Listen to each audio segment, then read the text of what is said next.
जय हिंद। एक बार फिर से स्वागत है आप सभी का। जीके जीएस के इंपॉर्टेंट एमसीक्यू फॉर्मेट में क्वेश्चन होने वाले हैं, जहां पे आपको करंट अफेयर और बाद बाकी आपका सिलेबस से जितने भी प्रश्न पूछे जा सकते हैं प्रकार के प्रश्न आपको मिलेंगे। ये क्लास आपके लिए मोस्ट इंपॉर्टेंट होने वाली है। चलते हैं फिर अपने प्रश्न पे और देखते हैं हमारे लिए आज पहला प्रश्न क्या है। देखो पहला ही प्रश्न हमारा जो है वो करंट अफेयर से है और यहाँ पे देखो ये इंपॉर्टेंट है दोस्त, ये आपसे पूछा जा सकता है तो आप इसे नोट कर लें। यहाँ पे दिया गया है कि किसने 2024 world press photo of the year का पुरस्कार जीता है। तो यहाँ पे आपका सही जवाब दोस्त क्या होगा। अगर आपने करंट अफेयर नहीं पढ़ रहे हो तो पढ़ना स्टार्ट कर दो, क्लास देखना स्टार्ट कर दो, क्योंकि देखो दोस्त प्रश्न पूछे जाएंगे और यहाँ पे आपका जो सही जवाब है वो हो जाएगा मोहम्मद सलेम, जो कि ऑप्शन सी में दिया गया। तो ऑप्शन सी यहाँ से क्या हो जाएगा, आपका बिल्कुल सही जवाब हो जाएगा। तो चलते हैं दोस्त अपने अगले प्रश्न की तरफ और देखते हैं हमारा अगला क्या है। देखो यहाँ पे दिया गया है चित्तरंजन लोको वर्क्स रेल निर्माण कारखाना किस राज्य में है। तो चित्तरंजन लोको वर्क्स रेल निर्माण कारखाना किस राज्य में है, अगर आपको पता है तो आप तुरंत जवाब करेंगे और आप लगाएंगे पश्चिम बंगाल, जो कि आपका बिल्कुल सही जवाब हो जाएगा। और यहाँ से मैंने कल आपको एक बताया था सुंदरी वृक्ष, सुंदरी पेड़ जो है वो भी यहाँ पे कहाँ पाया जाता है, तो सुंदरबन के डेल्टा में, ऐसे आप याद रखेंगे। और यहाँ पे देखो दिया गया है महरौली में जंग रहित लौह स्तंभ किस वंश के शासकों ने स्थापित किया था। ये आपके आरआरबी में पूछा गया था, तो आप हो सकता है कि रिपीटेड क्वेश्चन आ जाते हैं, तो यहाँ पे आप क्या बताएंगे। तो महरौली में जो जंग रहित लौह स्तंभ है वो किस वंश के शासकों ने स्थापित किया था, तो यहाँ पे आप तुरंत बताएंगे कि गुप्त वंश के। तो यहाँ पे ऑप्शन बी लगाएंगे, बिल्कुल सही जवाब। और देखो जिसे बोलते हैं चंद्रगुप्त द्वितीय, चंद्रगुप्त द्वितीय ने किया था ये भी आप याद रखना। और ये कहाँ पर है, तो ये दिल्ली में पड़ता है। कहाँ पर पड़ता है, ये महरौली दिल्ली में पड़ता है।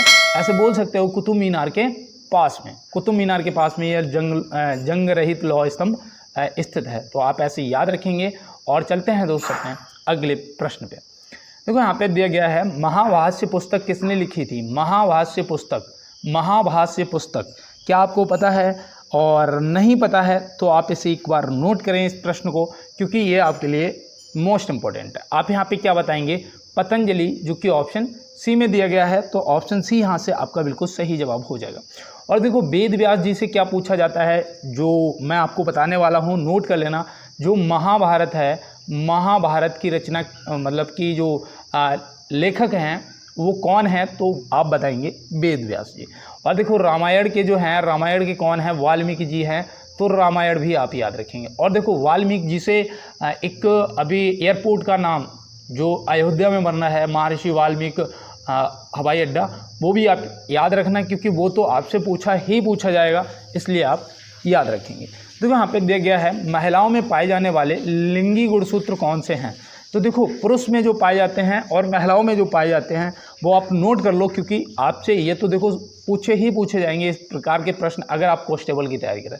और एसआई वाले भाई लोगों आप भी बने रहिएगा, आपके लिए भी इंपॉर्टेंट क्वेश्चन हैं। देखो यहाँ पे आपको बताऊँ, महिलाओं में जो पाए जाते हैं वो पाए जाते हैं XX, और जो पुरुषों में पाए जाते हैं वो पाए जाते हैं XY। तो ये देखो पुरुषों में पाए जाते हैं, ये भी आप याद रखेंगे। और महिलाओं में आपका ऑप्शन ए जो है वो हो जाएगा यहाँ पे बिल्कुल सही जवाब। और चलते हैं दोस्त अपने फिर अगले प्रश्न पे और देखते हैं हमारा अगला क्या है। देखो ये आपके करंट अफेयर से ये इस तरीके के प्रश्न आते हैं। यहाँ पे पूछ दिया गया है कि साथी 2.0 पर्सनल फाइनेंस ऐप किसके द्वारा लॉन्च किया गया है। तो आप यहाँ पे क्या बताएंगे, तो यहाँ पे आपको पता होना चाहिए ये जो ऐप है ये किया है भारतीय प्रतिभूति और विनिमय बोर्ड। ऑप्शन बी आपका यहाँ पे सही जवाब हो जाएगा। और अगर आपको शॉर्टकट में लिखा हुआ मिलेगा तो क्या मिलेगा, सेबी मिलेगा। क्या मिलेगा, सेबी मिलेगा। तो ये आप याद रखेंगे। और देखो इसे शॉर्टकट में भी लिख लेना, सेबी कोष्टक में, और बाद बाकी भारतीय प्रतिभूति और विनिमय बोर्ड आपका सही जवाब हो जाएगा। तो चलते हैं फिर अपने अगले प्रश्न की तरफ और देखते हैं हमारा अगला क्या है। देखो यहाँ पे पूछा गया है कौन सा देश लैंड ऑफ थंडरबोल्ट के नाम से जाना जाता है। कौन सा देश है जो लैंड ऑफ थंडरबोल्ट के नाम से जाना जाता है, तो ये देखो आपको याद रखने हैं। और यहाँ पे जो आपका सही जवाब है वो हो जाएगा भूटान, जो कि ऑप्शन ए में दिया गया है। तो ये आप याद रखेंगे।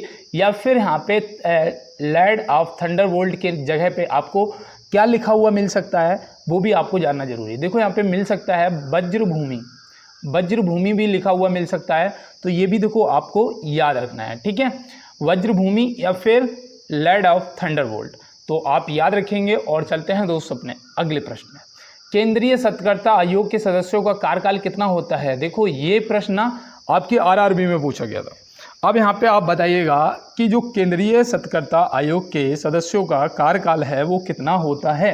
तो आप यहाँ पे सही जवाब जो है वो आपका बिल्कुल राइट आंसर होगा 4 वर्ष अथवा 65 वर्ष की आयु तक जो भी पहले हो। तो यहाँ पे ऑप्शन बी आपका सही जवाब हो जाएगा। या फिर 4 वर्ष भी लिखा हुआ मिल सकता है आपको, ये 65 वर्ष इतना सब ना भी लिखा हो कोई दिक्कत नहीं है, 4 वर्ष आपको याद रखना है। या फिर ऑप्शन में यहाँ पे दे देता कि 60 वर्ष की आयु तक जो भी पहले हो। तो इस तरीके से जब होगा तो याद रखना कि 65 वर्ष है। ठीक है, तो मैं उम्मीद करता हूँ आपको समझ आ गया होगा। और चलते हैं अपने अगले प्रश्न पे। देखो यहाँ पे दिया गया है भाई कि भारत की संविधान सभा किसके अनुसार गठित की गई थी? भारत की संविधान सभा किसके अनुसार गठित की गई थी? तो देखो संविधान से क्वेश्चन आपसे पूछे जाएंगे तो यहाँ पे आप तुरंत बताएंगे कैबिनेट मिशन योजना, जो कि ऑप्शन ए में दिया गया है। तो ऑप्शन ए यहाँ से हो जाएगा आपका सही जवाब। और देखो क्रिप्स मिशन भारत कब आया था कमेंट बॉक्स में बताना। हंटर आयोग जो है ये 1919 में जो जलियांवाला बाग हत्याकांड हुआ था, तो ये हंटर आयोग जो था वो किसने किया था? अंग्रेजों ने समिति गठित की थी उसकी जांच के लिए, और जो तहकीकात समिति थी वो भारतीयों ने। तो ये भी आप याद रखेंगे। और चलते हैं दोस्तों अपने अगले प्रश्न पे। भारतीय रेल का जनक कौन है? भारतीय रेल का जनक कौन है? तो भारतीय रेल का जनक कौन है? देखो मैंने इसे जब किताब में पढ़ा था, ये क्वेश्चन ये पूछा जा चुका है आपके रेलवे के एग्जाम में। तो वहाँ पे ऑप्शन में दे रखा था जॉर्ज स्टीफेंस, जॉर्ज स्टीफेंस। और यहाँ पे देखो, यहाँ पे मैं आपको जो बताने वाला हूँ अब ये सही है या गलत आप क्रोम पे एक बार देख लेना दोस्त। और बाद बाकी यहाँ पे जो आपका सही जवाब है वो हो जाएगा लॉर्ड डलहौजी। लॉर्ड डलहौजी क्यों हो जाएगा वो मैं आपको बताता हूँ। इसे रेलवे का पिता भी कहते हैं। और क्योंकि भारत में जो रेलवे का शुभारंभ है वो कब हुआ था? वो हुआ था 16 अप्रैल 1853 में। कब हुआ था? 16 अप्रैल 1853 में। उस टाइम क्या था, ये भारत का वायसराय था। और इसका जो कार्यकाल रहा वो क्या रहा था? इसका कार्यकाल रहा था 1848 से 1856 तक। 1848 से 1856 तक रहा था, ये आपको पता होना चाहिए। तो भाई इसके टाइम पे ये स्टार्ट हुआ था। तो जो भारतीय रेल का जनक है वो लॉर्ड डलहौजी को कहते हैं। और वैसे जॉर्ज स्टीफेंस भी है, आप याद रखना। और अगर लॉर्ड डलहौजी नहीं भी ऑप्शन में मिलता है तो स्टीफेंस जरूर मिलेगा। देखो यहाँ पे दिया गया है नींबू और खट्टे फलों में होता है। नींबू और खट्टे फलों में होता है तो क्या होता है? इनमें से A B C D 3 option दे रखे हैं, आप सही जवाब लगाइएगा। और ये देखो ये आपके लिए इंपॉर्टेंट है। यहाँ पे आप क्या लगाएंगे इसका जवाब फटाफट कमेंट बॉक्स में बता दीजिएगा।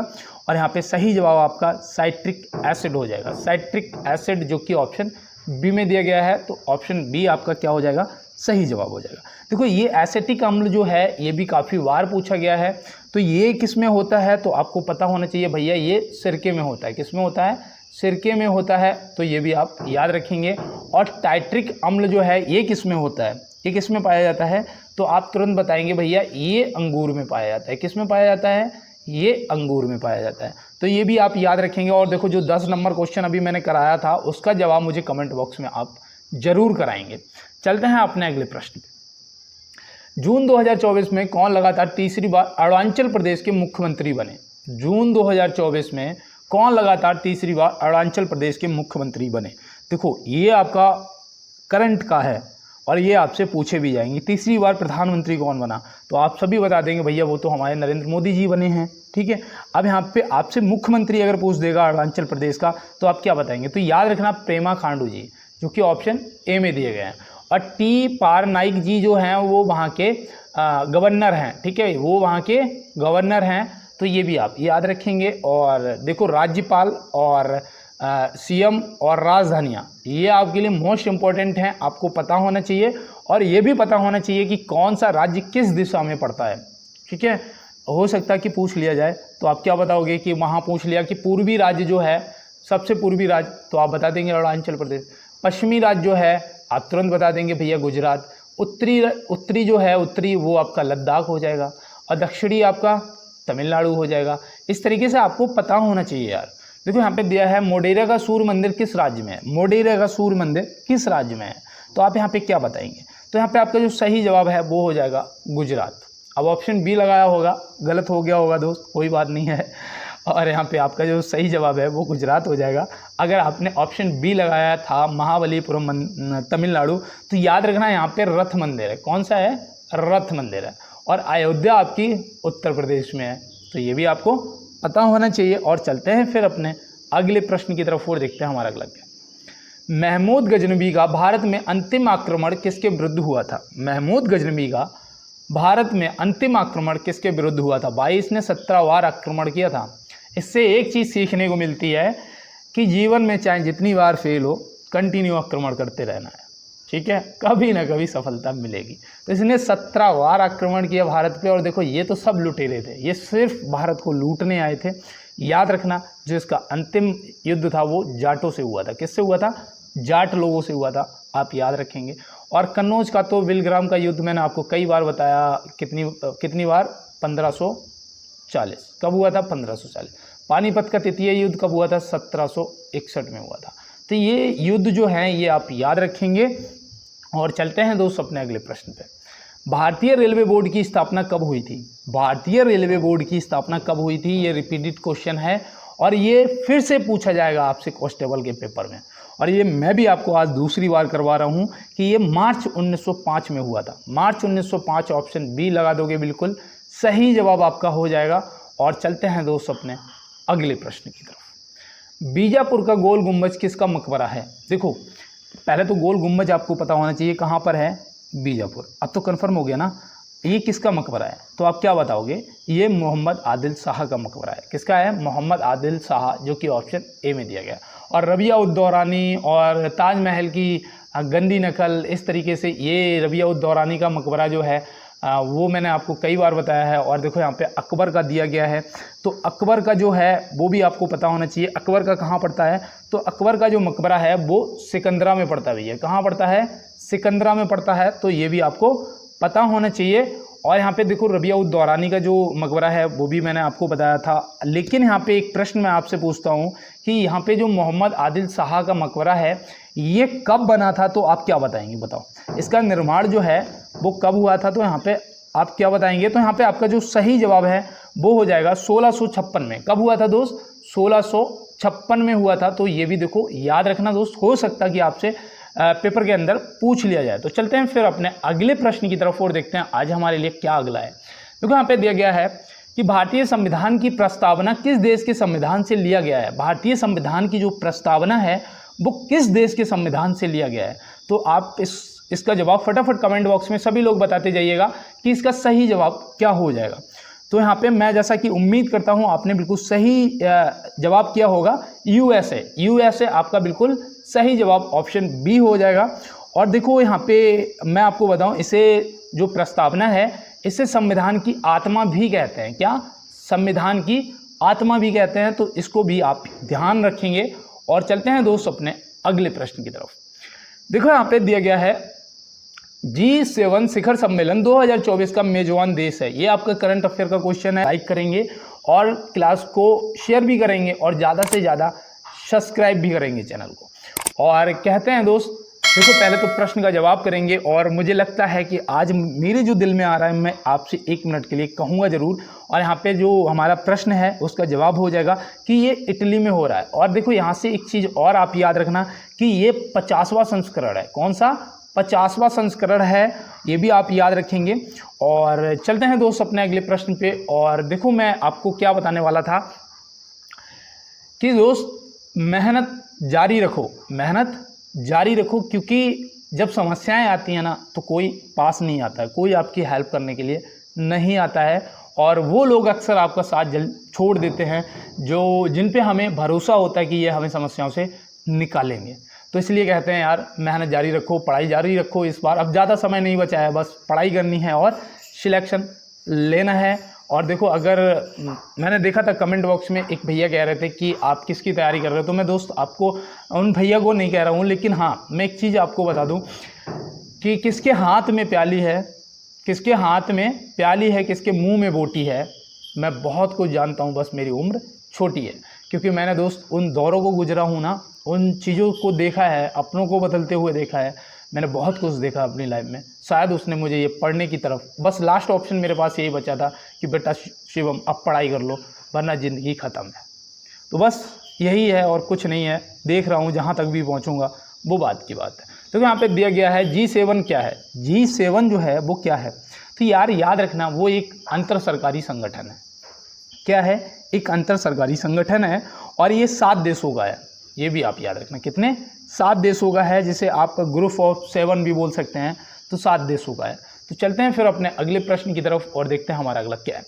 देखो यहाँ पे दिया गया है भारतीय रेलवे का विश्व में कौन सा स्थान है। भारतीय रेलवे का विश्व में कौन सा स्थान है, तो भाई भारतीय रेलवे का विश्व में चौथा स्थान है। कौन सा, चौथा स्थान है। देखो ये जो रेलवे संबंधित क्वेश्चन है ये आपके लिए इंपॉर्टेंट है, इन्हें आप क्या करेंगे, इन्हें आप नोट कर लीजिएगा।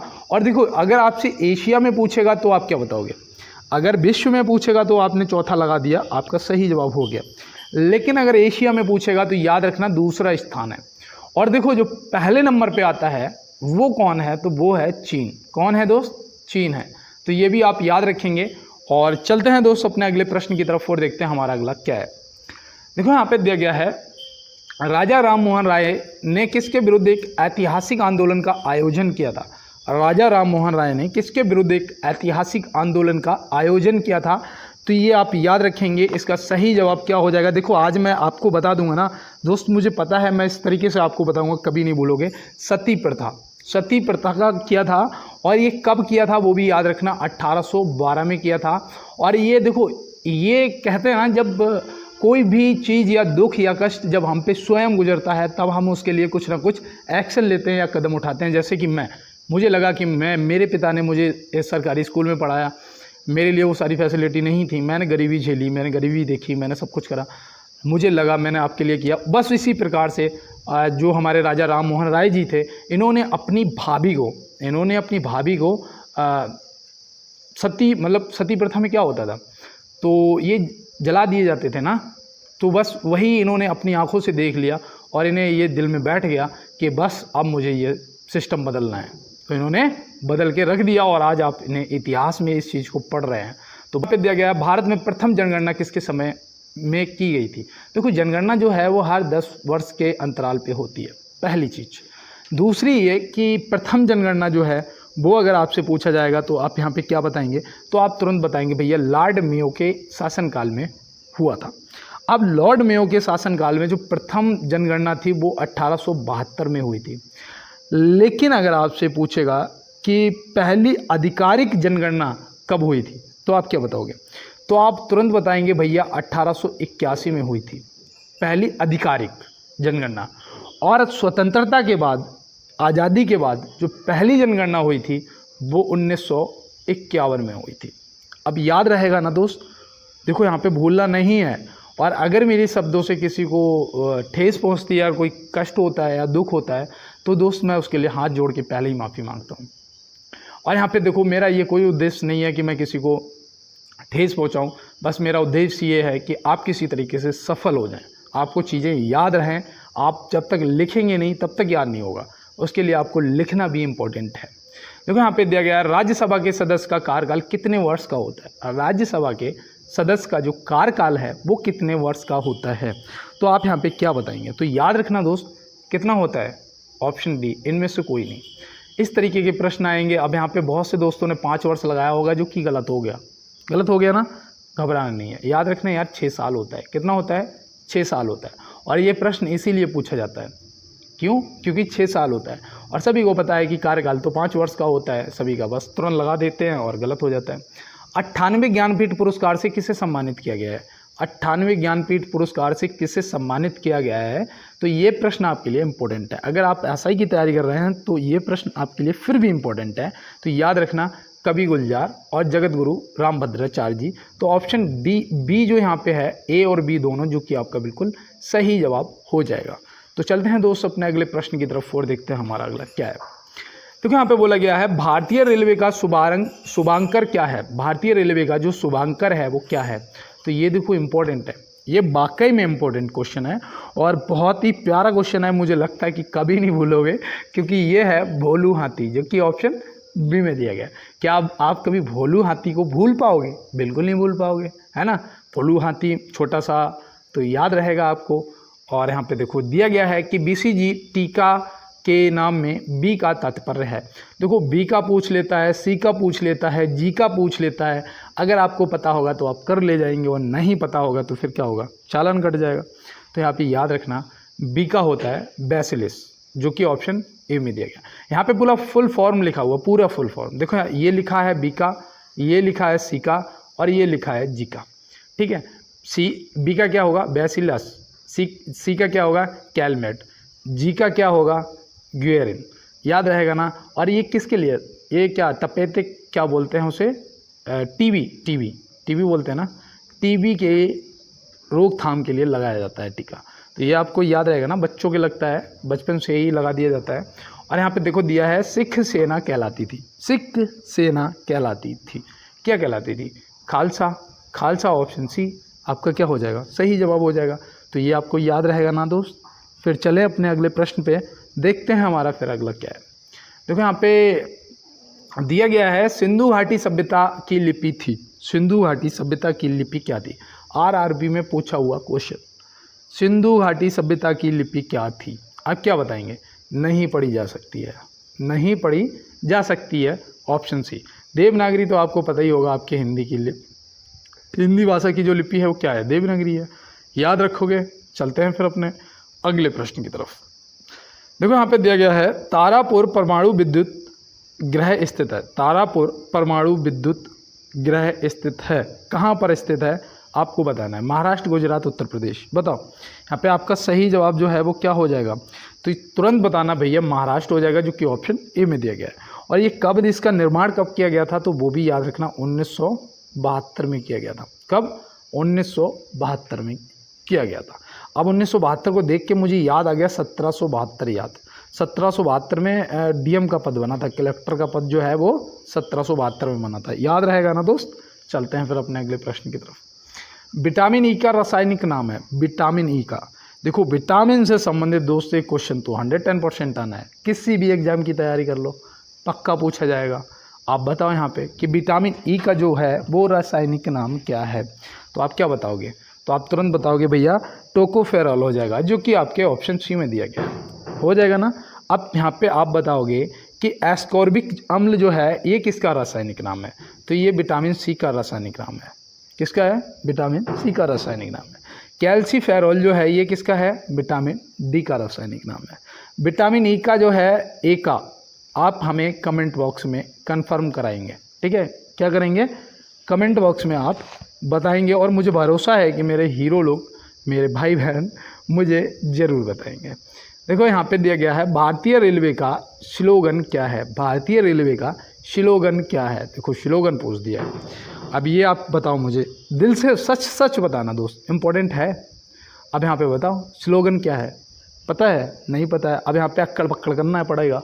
और अगर पता होगा तो तुरंत बता देंगे कि lifeline to the nation, क्या, lifeline to the nation. अरे इंग्लिश नहीं आती है, सीधे बताओ राष्ट्र की जीवन रेखा, क्या, राष्ट्र की जीवन रेखा, जो कि ऑप्शन बी में दिया गया है। तो ऑप्शन बी यहाँ से सही हो जाएगा। और चलते हैं अपने अगले प्रश्न में। भारतीय संविधान की संरचना किस प्रकार की है, भारतीय संविधान की जो संरचना है वो किस प्रकार की है, तो यहाँ पे हमारा जो ऑप्शन सी है वो बिल्कुल सही जवाब हो जाएगा। तो आप बिल्कुल भी घबराना नहीं है। और चलते हैं अपने अगले प्रश्न की तरफ।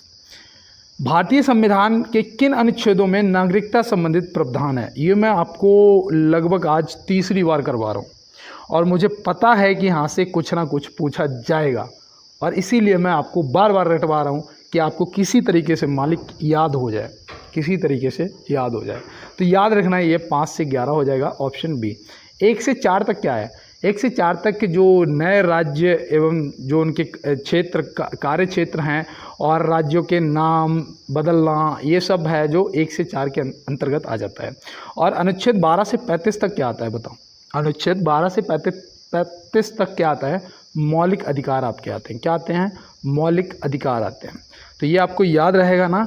तो फिर चलते हैं अपने अगले प्रश्न की तरफ। और मुझे पता है मेरे सभी भाई बहन तुरंत हाँ करते हैं कि मुझे याद रहेगा भैया, याद रहेगा, तो मुझे बहुत खुशी होती है। देखो यहाँ पे दिया गया है कि समान न्याय और निःशुल्क विधि सहायता का प्रावधान संविधान के किस अनुच्छेद में है। समान न्याय और निःशुल्क विधि सहायता का जो प्रावधान है वो संविधान के किस अनुच्छेद में है।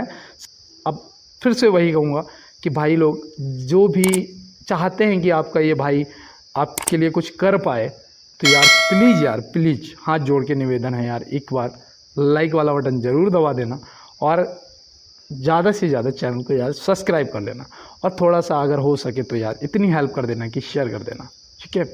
और देखो यहाँ पे जो आपके प्रश्न का जवाब है वो क्या होगा, तो यहाँ पे जो आपके प्रश्न का जवाब है दोस्त वो हो जाएगा अनुच्छेद 39A, जो कि ऑप्शन बी में दिया गया। तो अनुच्छेद 39A आपका सही जवाब हो जाएगा। और अनुच्छेद 17 है, ये भी बहुत बार पूछा गया है, अस्पृश्यता उन्मूलन से संबंधित ये अनुच्छेद आपका है, तो ये आपको याद रहेगा ना। चलते हैं फिर अपने अगले प्रश्न की तरफ। और यहाँ पे देखो दिया गया है कि प्रथम लोकसभा का गठन कब किया गया था। प्रथम लोकसभा का गठन कब किया गया था, तो आप क्या बताओगे। याद रखना भाई, देखो इलेक्शन जो है वो 1951 में हुआ था और सरकार जो थी वो 1952 में बनी थी। तो भाई प्रथम लोकसभा का गठन कब किया गया होगा। आप बताओ, यहाँ पे आपका सवाल जो प्रश्न का जवाब है वो क्या हो जाएगा, तुरंत बता दोगे। 17 अप्रैल 1952, जो कि ऑप्शन सी हो जाएगा। और यहाँ पे देखो दिया गया है कि मुख्य सतर्कता आयुक्त की नियुक्ति कौन करता है। अभी मैंने आपको बताया था कार्यकाल कितना होता है। अब मैं यहाँ पे, क्योंकि मैंने देखा है ये आरआरबी में पूछा जा चुका है प्रश्न, इसीलिए मैंने इसको पूरा फिर डिटेल में देखा कि कहाँ से क्या क्या पूछा जा सकता है। तो यहाँ पे मैं आपको बताऊँ, इनकी जो नियुक्ति है वो राष्ट्रपति जी करते हैं। कौन करता है, राष्ट्रपति जी करते हैं।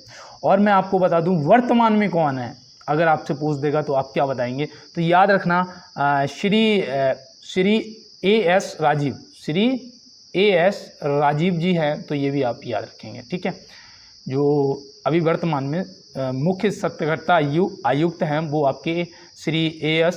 राजीव कुमार हैं, तो ये भी आप याद रखेंगे। और चलते हैं अपने अगले प्रश्न की तरफ। केरल का उच्च न्यायालय कहाँ स्थित है। केरल का उच्च न्यायालय कहाँ स्थित है। देखो इंपॉर्टेंट क्वेश्चन है दोस्त, यहाँ से आपको याद रखना। और साथ में याद रखना कि लक्षद्वीप भी जो है वो भी इसी के अंतर्गत आता है। तो आप क्या बताएंगे। यहाँ पे देखो आपको कोची या एर्नाकुलम कोची में है ना, यहीं पे मतलब स्थित है। तो ऑप्शन में आपको अगर कोची भी मिल जाता है ना तो घबराना नहीं है, लगा देना, ठीक है। आपका सही जवाब होगा बिल्कुल। और जो लक्षद्वीप है ना, लक्षद्वीप वो भी इसी के अंतर्गत आता है, तो ये भी आप याद रखेंगे। और देखो मध्य प्रदेश का जो है वो जबलपुर है। एमपी का जो है वो कहाँ पर है, जबलपुर आप याद रखेंगे ना। और देखो यहाँ पे जो बिलासपुर दे रखा है, यहाँ पे किसका है उच्च न्यायालय, तो यहाँ पे भी याद रखना छत्तीसगढ़ का है। किसका है, छत्तीसगढ़ का है। देखो ये भी आप याद रखना, हो सकता है छत्तीसगढ़, मैंने उस दिन आपको ट्रिक से याद कराया था कि 26वां राज्य बना था, 36वां ऐसे बताया था ना। 1 नवंबर 2000 में बना था, और 9 नवंबर 2000 में कौन सा बना था, उत्तराखंड, ऐसे बताया था ना। और 15 नवंबर 2000 को कौन सा बना था, कमेंट बॉक्स में बताओ फटाफट। ये 26वां था, ये 27वां था, 28वां क्या बताया था मैंने। अगर आपको वाकई में दोस्त आप पढ़ाई कर रहे हैं तो आप सोचेंगे नहीं, तुरंत कमेंट बॉक्स में इसका जवाब करेंगे। और यहाँ पे दिया गया है किस राजनीतिक दल की स्थापना स्वतंत्रता से पूर्व हुई थी। किस राजनीतिक दल की स्थापना जो है वो स्वतंत्रता से पूर्व हुई थी। ALP में पूछा गया था भाई, पूछा जा चुका है, आप बताइएगा। तो आप क्या बताएंगे, भारतीय साम्यवादी दल, जो कि ऑप्शन सी में दिया गया। रेल बजट को आम बजट से कब अलग किया गया था। रेल बजट को आम बजट से कब अलग किया गया था, इंपॉर्टेंट मेरे भाई, लगाओ इसका जवाब क्या होगा, 1924, ऑप्शन बी आपका सही जवाब हो जाएगा। तो फिर चलते हैं अपने अगले प्रश्न की तरफ। भारत सरकार ने नोटबंदी की घोषणा कब की थी। भारत सरकार ने नोटबंदी की घोषणा कब की थी भाई, 500 के नोट और 1000 के नोट। अब तो 1000 का नोट कहाँ देखा हम लोगों ने, 500 का भी नहीं। महीनों, भाई सच बता रहा हूँ कसम से, महीनों हो गए 500 का नोट नहीं देखा मैंने, समझे ना। अब सोचो कि यार भैया मजाक कर रहे हैं, मैं सही बता रहा हूँ। देखो यहाँ पे प्रश्न का जो जवाब है, नोटबंदी की जो घोषणा हुई थी वो 8 नवंबर 2016 को हुई थी। और मुझे पता था आप यहीं पे थोड़ा कंफ्यूज हो रहे थे, क्योंकि 8, 9, 10 दे रखा था सीधा। ऑप्शन जब इतने नज़दीक आ जाते हैं ना तो यार कन्फ्यूजन हो ही जाता है। तो यहाँ पे दिया है विश्व में केले का सबसे ज़्यादा उत्पादन कहाँ होता है। विश्व में केले का सबसे ज़्यादा उत्पादन कहाँ होता है, तो भाई वो हमारा प्यारा अपना भारत है, वो हमारा अपना भारत है। अब देखो भारत में अगर पूछ देगा तो क्या बताओगे, तो याद रखना भारत में पहले नंबर पे आता है आपका आंध्र प्रदेश। क्या आता है? आंध्र प्रदेश आता है। फिर आपका महाराष्ट्र आता है। क्या आता है? महाराष्ट्र आता है। फिर आपका कर्नाटक आता है। क्या आता है? कर्नाटक आता है। फिर आपका तमिलनाडु आता है। क्या आता है? तमिलनाडु आता है। फिर आपका उत्तर प्रदेश आता है। लेकिन चीनी और गन्ने में उत्तर प्रदेश, ये भी याद रखना। तो ऐसे ही आपको याद रहेगा ना। चलते हैं फिर अगले प्रश्न पे। देखो यहाँ दिया है स्वतंत्र भारत के प्रथम राष्ट्रपति कौन थे? स्वतंत्र भारत के प्रथम राष्ट्रपति कौन थे? अब आप आइए और लगाइए इसका जवाब। ये तो बहुत इजी क्वेश्चन है यार, इस तरीके के तो छूटना नहीं चाहिए। डॉक्टर राजेंद्र प्रसाद जी, बिल्कुल सही जवाब हो जाएगा। पहले उपराष्ट्रपति जी कौन? पहले उपराष्ट्रपति जी। पहले प्रधानमंत्री जी, कभी भूलोगे नहीं। पहले मुस्लिम राष्ट्रपति कौन थे? डॉक्टर जाकिर हुसैन।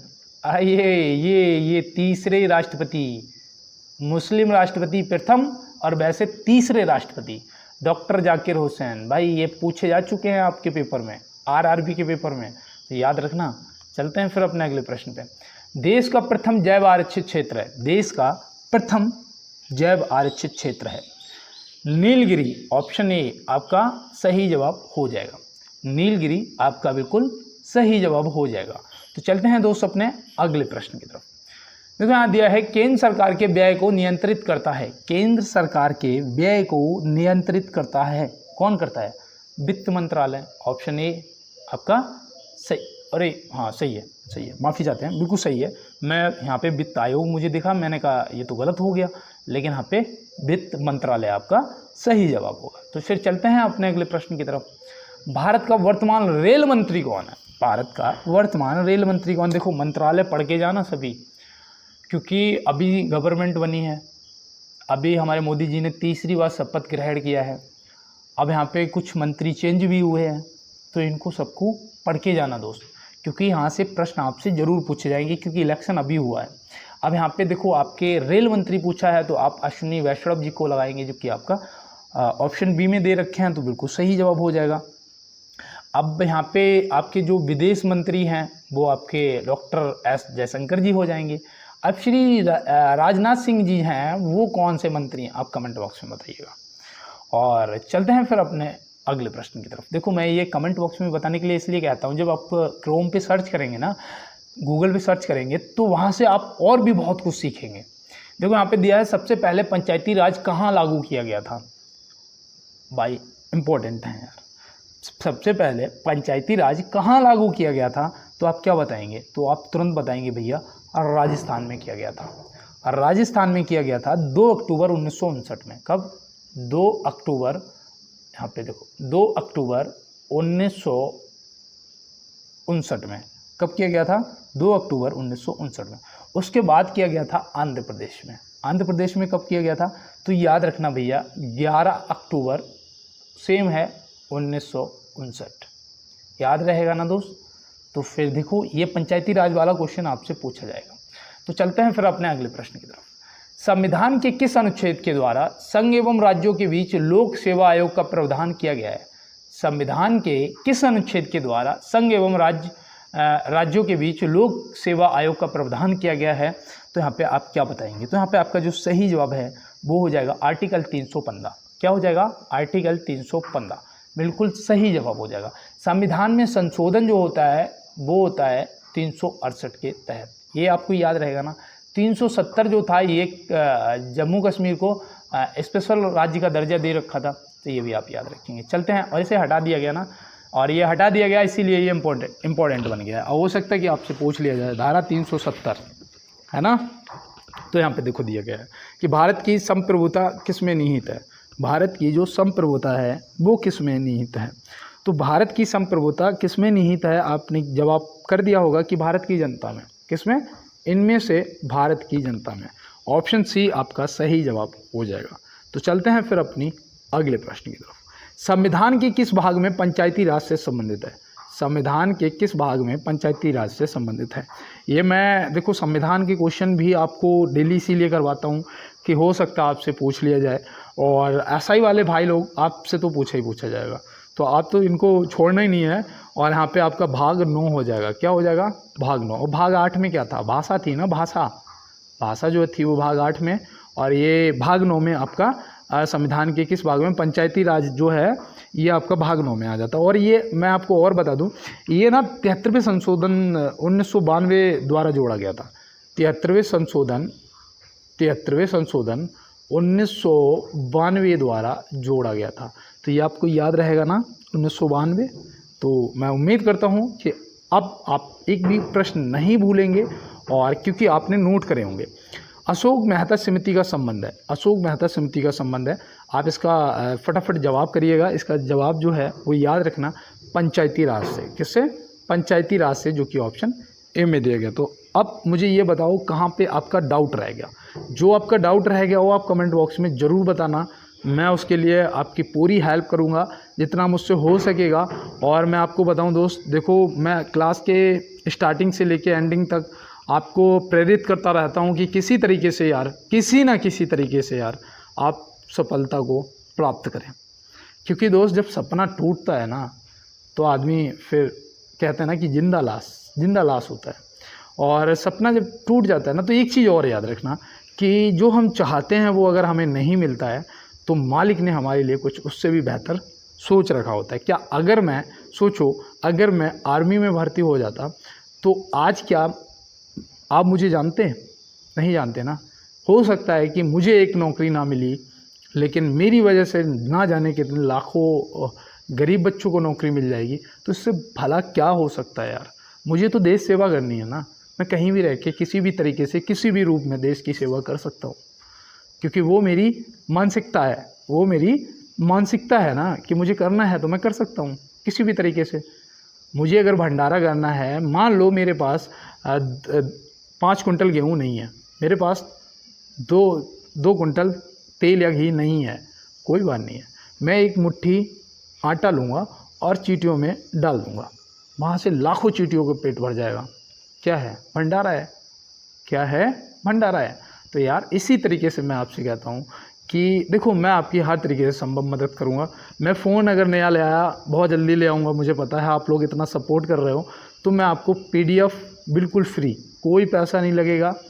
और टॉपिक वाइज जैसे कि आज नदियाँ, सारी नदियाँ ले ली, आज विटामिन ले लिया, आज 2011 की जनगणना ले ली, कौन सी नदी किसके साथ में मिलती है, कहाँ पर मिलती है, कहाँ से क्या नदी का नाम हो जाता है, पूरा मैप वाइज, डिक्टो वाइज मैं आपको पूरा टॉपिक वाइज। और मिलते हैं दोस्त नेक्स्ट क्लास में नेक्स्ट प्रश्नों के साथ में। तब तक के लिए मेरे सभी दोस्तों को मेरा दिल से धन्यवाद।